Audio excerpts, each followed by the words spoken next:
Simula na ngayong araw ang temporary shutdown ng planta ng Maynilad sa Putatan, Muntinlupa.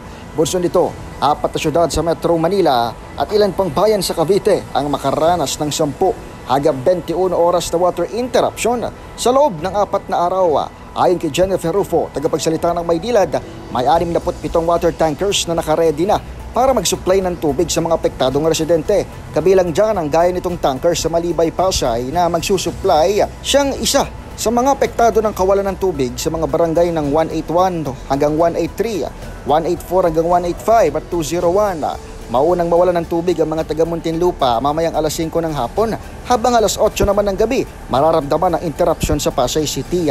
Payo ng Maynilad sa mga customer nito, mag-ipon na ng tubig.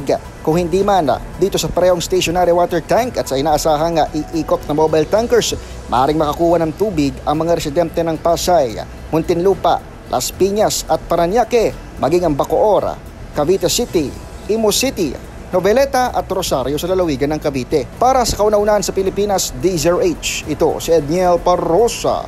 Tuloy-tuloy sa pagbabalita, tuloy-tuloy sa serbisyo. Sama-sama tayo, Pilipino.